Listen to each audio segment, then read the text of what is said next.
Aujourd'hui à l'émission, Jacques Comeau.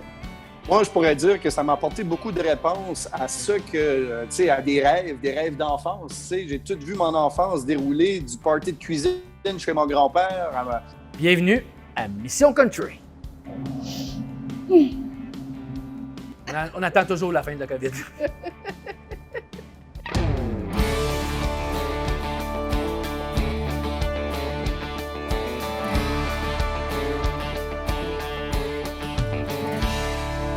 Alors aujourd'hui, on s'en va direction Nouveau-Brunswick rencontrer Jacques Comeau, qui lui est encore en confinement.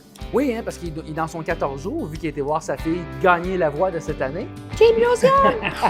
Lui, on se rappelle de Jacques aussi de l'année passée. Il avait fait partie de la voix, hein, puis son passage avait été assez marqué.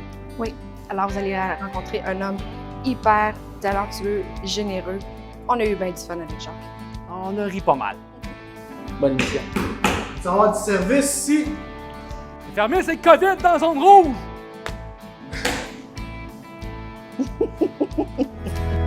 A small voice keeps repeating deep inside my soul. It says I can't keep pretending I don't love you anymore. On est avec Jacques Comeau. Merci beaucoup d'avoir accepté notre entrevue par Zoom. Hein, parce qu'avec la situation de la COVID, ben, c'est le moyen qu'on a trouvé pour rencontrer nos artistes cette saison. Mais le bon côté de ça, c'est qu'on peut rejoindre ceux qui habitent plus loin. Donc, on a la chance de te rencontrer. Ben merci à vous autres d'ouvrir cette page-là, puis ça me permet de connaître du nouveau monde, puis bien sympathique en passant, c'est le fun. Ben merci. Écoute, c'est la même chose pour nous autres. Écoute, j'aimerais ça qu'on parte de la base, OK? Alors, le country, c'est arrivé quand dans ta vie?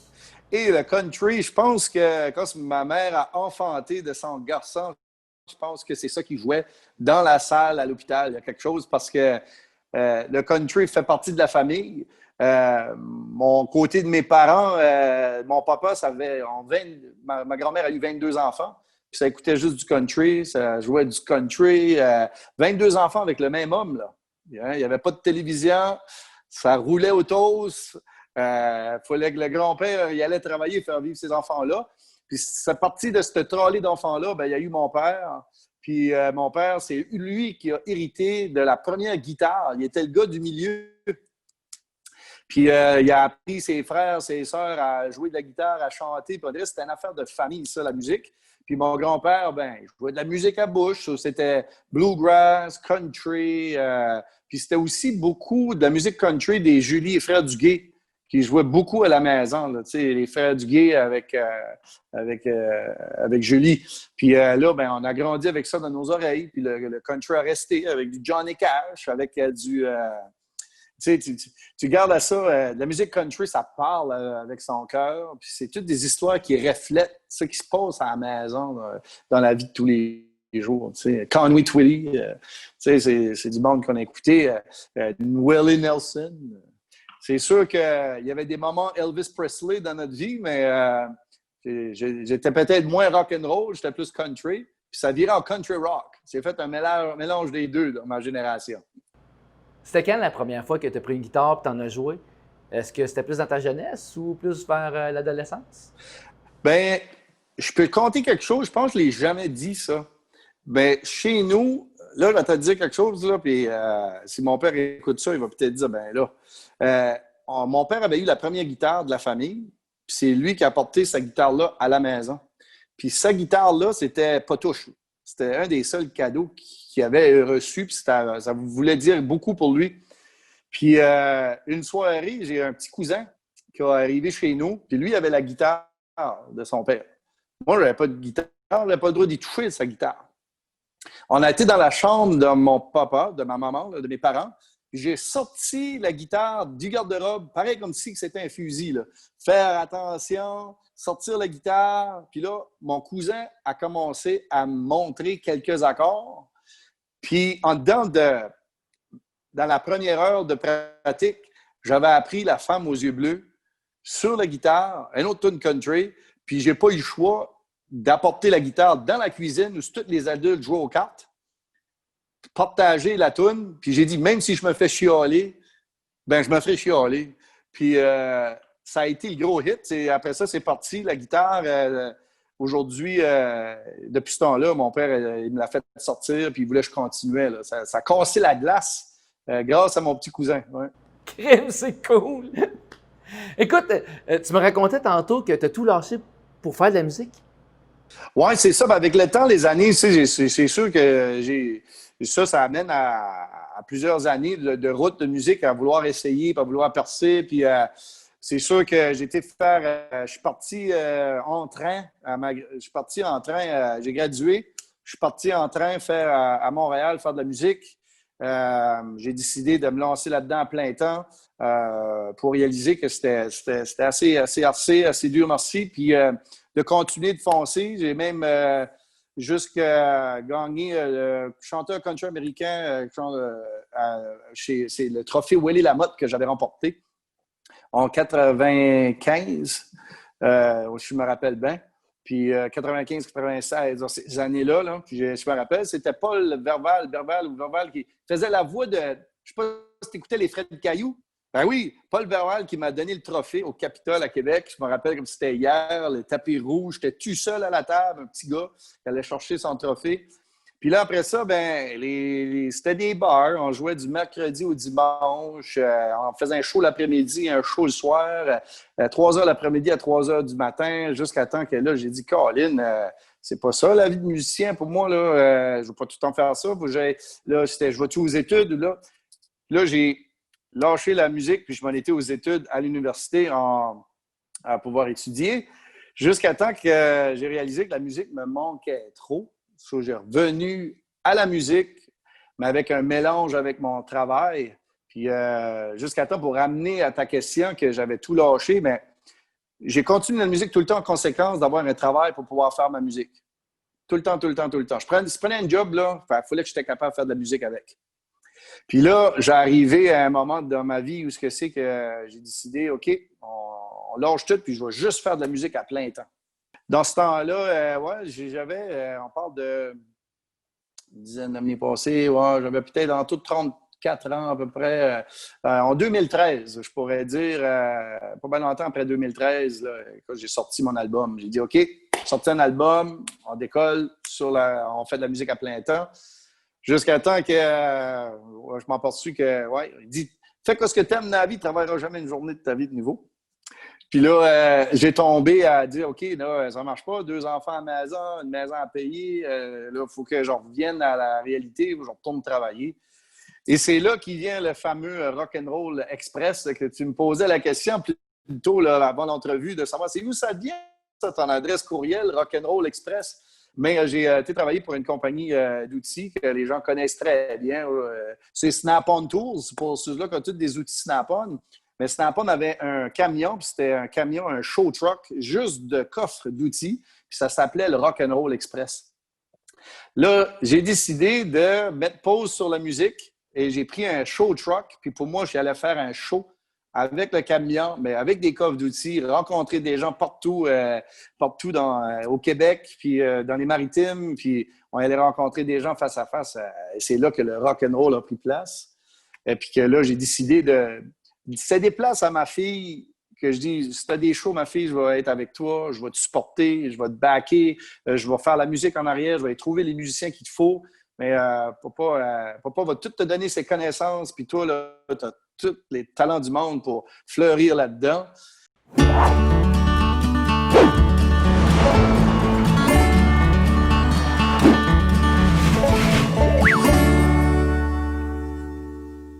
On est au segment Chante la toune.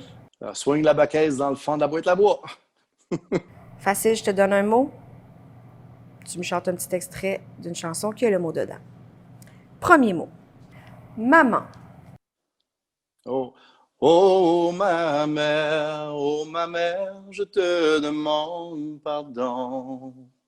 Je donnerai ma vie pour être auprès de toi. Ça marche-tu? Ça fonctionne super bien. Oh, j'ai eu chaud. Maintenant, cœur. Oh boy, cœur. Ah oui, cœur de loup. Hey, oui. Hey, la toune. Le son de ping-pong. Hey, c'est pourquoi c'est ce tune-là qui m'a venu à la tête, Cœur de loup. Drinking. Yes, I admit I got a drinking problem, and you're always on my mind. Et là, si je te dis mensonge. Ah, ben ça peut être une de mes chansons qui fait partie de mon album. Ici, on connaît mon petit nom, mais c'est 1000 millions de mensonges. Le mulet de mon oreille. Yeah. Mais si je ne veux point l'entendre, le mulet de mon oreille. D'ailleurs, on invite les gens à aller se procurer ton album sur toutes les plateformes numériques. Il est excellent. Ben oui, iTunes, Spotify. Jukebox. Brother Jukebox, Sister in Wine, Mother Freezing, Father of Time. Je ne sais même pas si je dis les bons mots, mais ça m'amène avec du bon Mark Chestnut. J'aurais pu même faire « Don't rock the jukebox, I want to hear some Jones, and my heart ain't ready for the Rolling Stone. » Et le dernier, Anymore. Oh my God! La toune que je chantais à maman dans le sous-sol le temps qu'elle fait dodo, qui m'a amené à être sur la scène de la voix. C'est un cadeau que tu me fais là?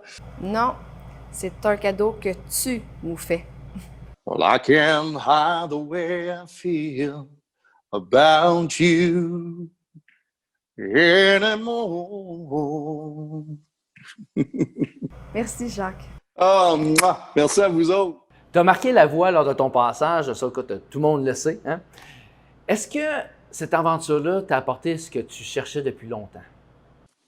Moi, je pourrais dire que ça m'a apporté beaucoup de réponses à ce que, tu sais, à des rêves d'enfance. Tu sais, j'ai tout vu mon enfance dérouler du party de cuisine chez mon grand-père, à la guitare à mon père, à mes oncles, des parties de cuisine, jusqu'à sur la scène, toute d'une fraction de seconde. Même quand ce que c'est qu'ils m'ont demandé, quand ce que les juges me parlaient, là, comme les coachs qu'on devrait dire, parce que ce pas des juges, c'est des coachs qui sont là pour coacher.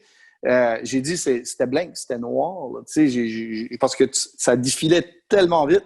Mais je souhaite que tout le monde peut vivre ça, peu importe quoi ce qui arrive, de sauter de ce tremplin-là. Là. C'est inexplicable ce qu'on vit à l'intérieur. J'étais un petit gars, je suis redevenu petit gars. C'était spécial pas mal. Ouais. Puis ça a changé beaucoup de choses. Ouais. Il y a une tournée qui s'en est suivie. Oh my God, une tournée de rêve, une tournée de vivre, de faire une dizaine de spectacles au Capitole, puis après ça, de retourner au Saint-Denis à Montréal, puis se faire traiter comme des vrais stars. On se faisait ramasser à l'hôtel, des restaurants qui restaient ouverts après les heures d'ouverture pour nous accueillir. Après le show, on rentrait là, ils sont tous fiers de nous voir. Il y avait de la musique pour nous autres, il y avait du monde qui nous attendait là.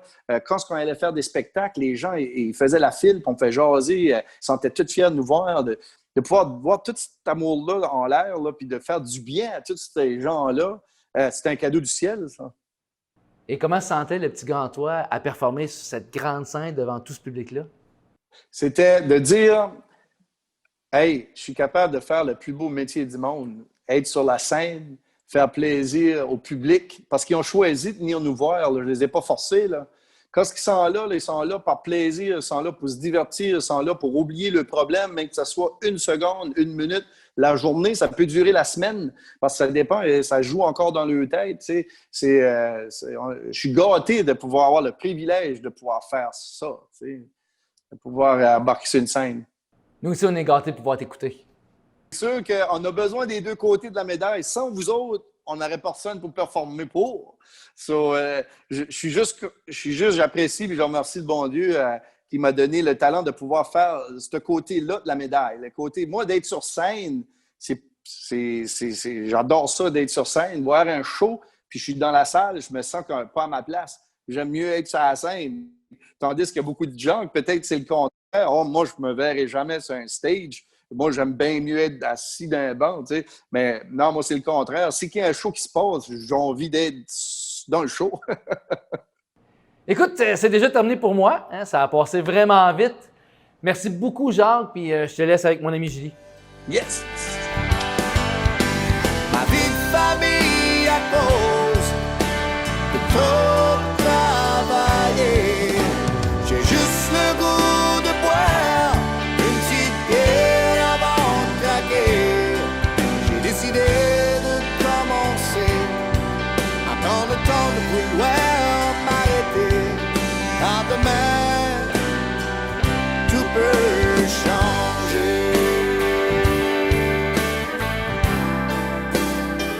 Jacques, moi, j'ai envie qu'on débute notre petite discussion, en fait, en parlant de ton album qui est sorti en 2013. Juste avant qu'on en jase, je dois dire aux gens à la maison que moi, j'ai écouté l'album et c'est vraiment un album à se procurer. Il est excellent. Les textes sont magnifiques. La musique, il y a des vers d'oreille là-dedans, donc bravo. Mais moi, ce que j'aimerais savoir, c'est d'où est parti ce projet-là, d'avoir envie de faire un album, avec qui tu as travaillé, la façon dont tu as écrit les chansons et tout. J'aimerais ça que tu nous racontes un peu tout ça, là, ce projet d'album. Ouais. L'album, je peux dire merci à mon entourage parce que l'album, des fois, on écrit des chansons, puis pour écrire des chansons, on dirait ça prend un certain guts ou un certain courage d'exprimer en parole, après ça, le mettre en musique, puis que les gens peuvent réinterpréter de leur façon. Des fois, ça me gêne un peu. Puis là, ben, le coup de pied que j'ai eu qui m'a aidé, j'ai eu la chance de participer à un projet qui s'appelait Génior. Et le projet Génior, c'était en travers des écoles scolaires, ça donnait une vitrine à pouvoir faire un genre d'enseignement avec des élèves. Puis là, ben, j'avais eu 3 classes de 10e année, une de 11 puis une de 12. Et je sais qu'on va avec des numéros. Nous autres, là, au Québec, ça va par secondaire 1, 2, etc. Mais en tout cas, mon projet était Syndrome de la feuille blanche. C'est ça qui était le nom de mon projet. Puis mon but là-dedans, c'était de faire écrire les élèves en français.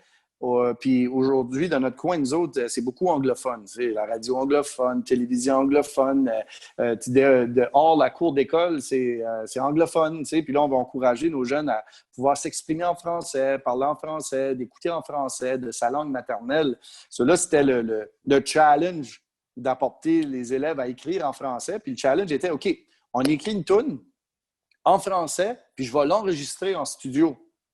Et là, je m'ai donné le challenge à moi-même. Puis c'est là que l'idée de l'album est partie. Puis il y a une toune qui a été numéro 1 à la radio par chez nous. Ça s'appelle 1000 millions de mensonges qui joue dans pas mal de radios. Puis ça a été un strophe, un paragraphe qui a été écrit par les élèves. Puis après ça, que j'ai mis à travailler là-dessus parce que pour moi, je devais ça, cette toune-là. Puis là, avec l'aide du professeur de français qui enseignait avec moi dans ces classes-là, les élèves qui avaient commencé avec quelques mots, je dis 1000 millions de mensonges murmurent-les dans mon oreille. Parce que c'est vrai qu'on ne se dit pas toute la vérité, puis toute la vérité n'est pas si bonne à savoir. Hein? Des fois, c'est mieux de la garder pour nous autres.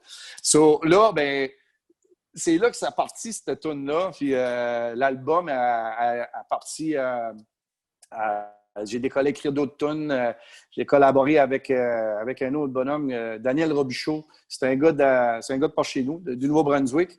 Très talentueux musical. Il a gardé mes mots de chansons. Il dit, qu'est-ce que tu fais avec toutes ces chansons-là? Je dis, ben, je sais pas, je ferais de quoi avec. Mais il dit, tu vas faire de quoi sortant avec ça?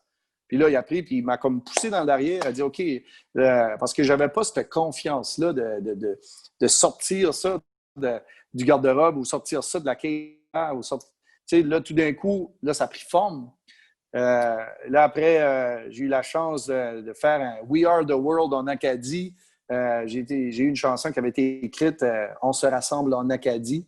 C'est la dernière chanson de l'album, mais je fais le tour de toutes les places acadiennes. Là. Avec moi, c'était pour moi un We Are the World en Acadie.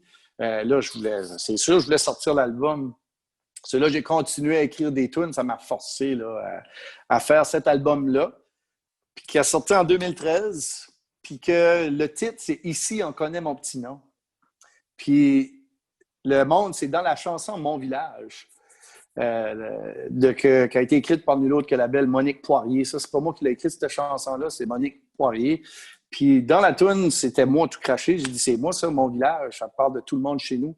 Puis c'est là que j'ai senti que j'étais privilégié, que chaque village, chaque ville, chaque place que je vais, il y a tout le temps quelqu'un qui me pogne. Il y a tout le temps quelqu'un qui me connaît. Il y a tout le temps quelqu'un qui va venir me dire allô, puis ils sont tous contents de me voir. Puis j'ai dit, hey, je suis bien content. Ici, on connaît mon petit nom. C'est là que j'ai sorti le nom de l'album. Un jour, tu as simplement décidé de mettre ton rêve à toi de côté pour, en fait, t'investir dans celui de ta fille Josiane, qui elle aussi voulait chanter. D'ailleurs, on a pu voir cette année à la voix à quel point elle avait un talent hors du commun. Mais moi, ce que j'aimerais savoir, c'est qu'est-ce qui a fait en sorte que tu as eu envie de mettre tes rêves à toi de côté puis t'investir totalement dans la carrière à Josiane? Ben, comme parents, on veut le meilleur pour nos enfants. Puis ce que je voulais, c'était que les gens découvrent ce que moi, j'entendais. Ce que chez nous entendait, les grands-parents entendaient, les mononcles entendaient. On ne pouvait pas garder ça pour nous autres mêmes. Puis je disais, si que moi, je continue avec mes affaires, ben c'est comme, je ne suis pas focusé à la bonne place. Là. Le focus, il faut qu'il soit mis, il faut que ça s'enlève dessus moi, puis ça s'en va sur ma fille. C'est quand quelqu'un m'appelait pour un booking, je disais, bien, aujourd'hui, à cette heure, ben, j'accompagne ma fille, puis tout ça. Ben, ta fille viendrait-tu chanter? Ben oui, elle viendrait chanter. J'essaie de mettre plus elle sur ce côté-là. Pour moi, c'était comme, OK, je vais faire ma job de papa, je vais continuer de chanter, puis je ne vais jamais arrêter de chanter, là, je ne vais jamais arrêter de faire de la musique. Là. Mais pour amener au prochain niveau, pour moi, je devais faire ça. Puis là, après ça, ça nous a amené à... Josiane a décidé de vouloir s'inscrire à la voix à Montréal, puis à Québec. Parce qu'elle avait déjà participé à la voix en France. On s'avait rendu à bas en France, là, avec la voix, le Voice Kids, avec Josiane. Puis c'est quand on est arrivé là, de cette rencontre-là, de ce tour-là, qu'on a décidé de, OK, non, là, il faut qu'il y ait de quoi qui se passe. Là. Elle m'a amené en bas en France, c'est sûr qu'il y a de quoi de spécial. Là. C'est les autres qui ont fait les démarches pour l'avoir, sauf qu'il faut y faire une place. Quand je sais que la journée est arrivée d'auditionner à la voix, que les gens connaissent l'histoire aujourd'hui, que Josiane a été auditionnée, puis que Charles Lafortune, en fait, m'a posé la question surprise, tu sais, de réaliser un rêve de papa qui ne s'attendait pas à c'est ça que ça allait être, là. C'est un gros merci à ma fille puis à Josiane, de Josiane puis de Charles Lafortune de m'avoir donné cette chance-là de réaliser un rêve de petit gars, là. Mm.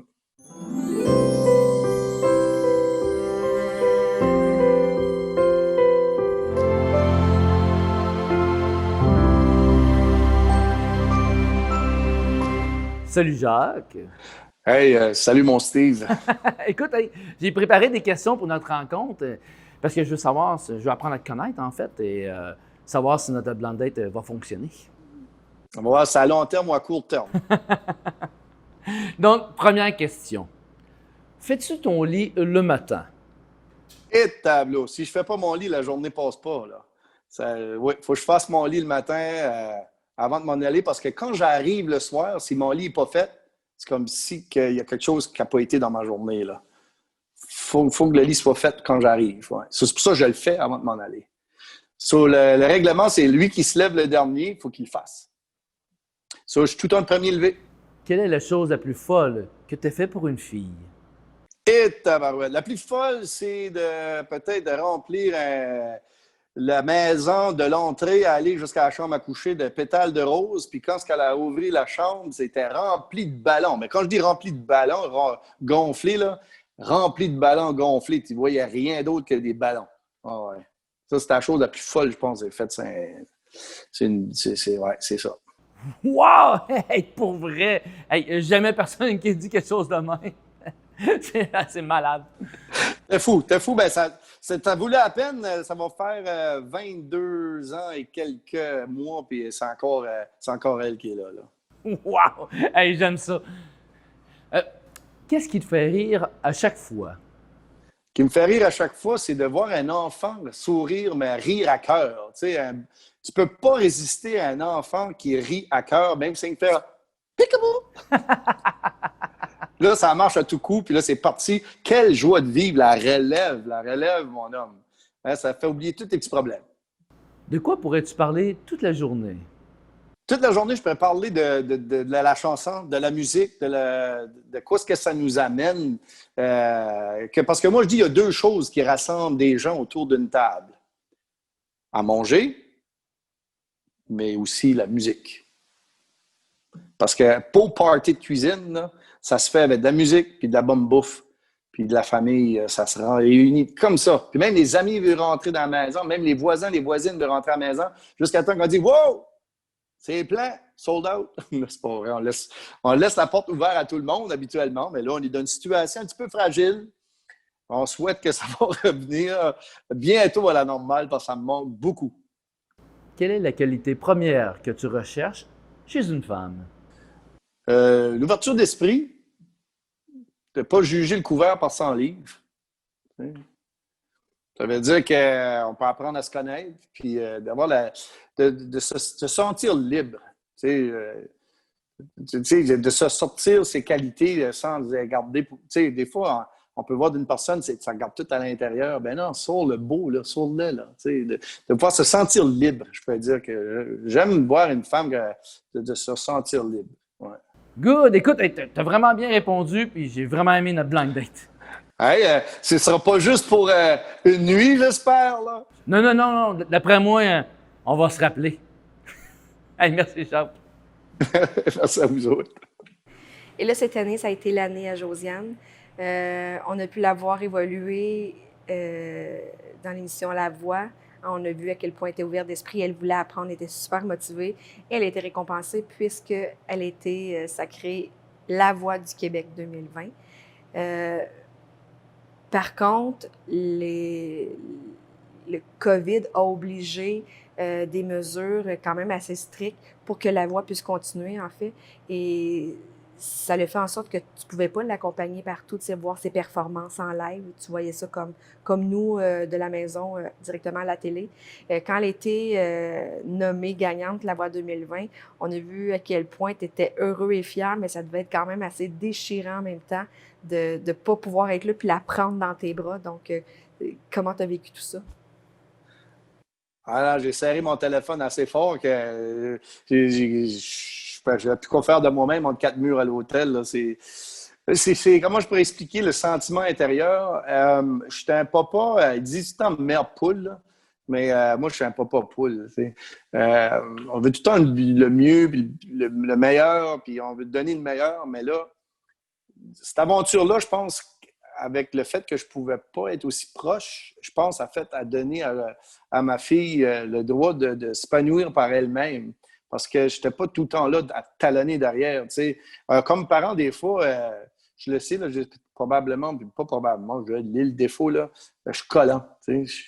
Je suis tout le temps là derrière, parce que je suis tout le temps là, OK, j'écoute tout, puis je veux tout savoir, puis elle est rendue à un âge qu'elle est capable de prendre des bonnes décisions, puis on a fait le mieux qu'on a pu, puis donner le bagage de valeur de la vie, puis je pense que, je le sais qu'elle a toutes ces qualités-là, mais on est tout le temps là comme parents à vouloir être là, mais là, de laisser l'oiseau sortir du nid, puis de ne pas être capable d'être là avec elle, puis là, c'est une grosse machine, ça, là. À la voix, j'ai vu comment ça s'est passé, c'est une grosse machine en arrière, il y a du monde en arrière de ça, puis ouais, ben, elle a pu le vivre par elle-même, puis faire son chemin, puis tout ça.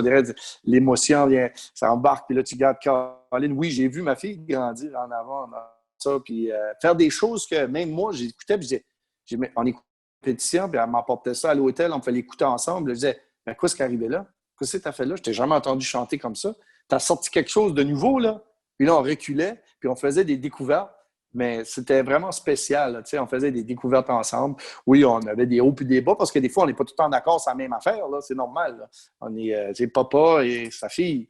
Mais c'est par amour, tout le temps par amour. En tout cas, vous étiez vraiment beau à voir et à entendre sur scène. J'espère qu'on va avoir l'occasion de vous revoir très bientôt. En terminant, quels sont les projets pour toi? pour les prochains mois? Ben là, les projets, ben, c'est de pouvoir continuer à garder les gens avec nous autres.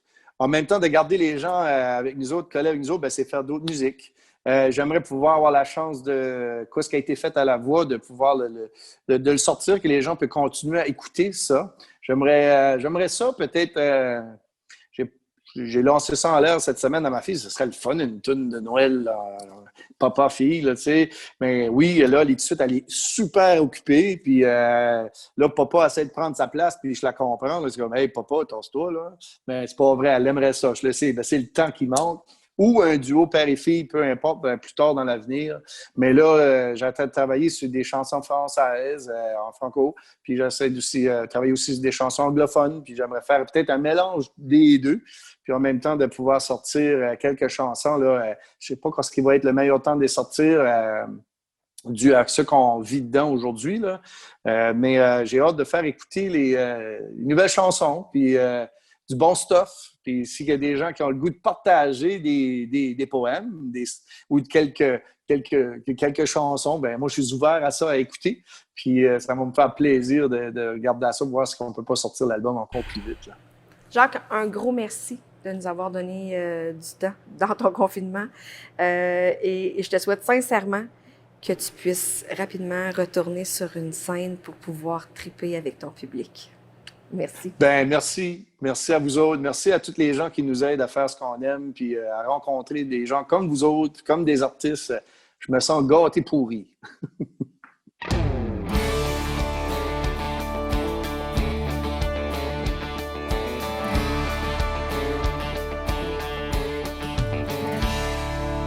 Alors, c'est ce qui m'a fait pour notre émission cette semaine.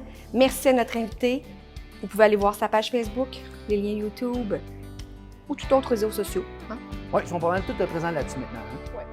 Ouais. Et un gros merci à l'établi Brasserie Urbaine qui nous ont prêté l'endroit pour faire notre émission, ainsi qu'à la distillerie 29 octobre. Là, on n'a pas fait de drink à l'écran, mais on a bu en sacré. Steve, franchement. Ah, ouais, on mettra un bip. Hey, n'oubliez pas d'aller voir notre page YouTube et notre page Facebook. Allez liker, ça va nous aider.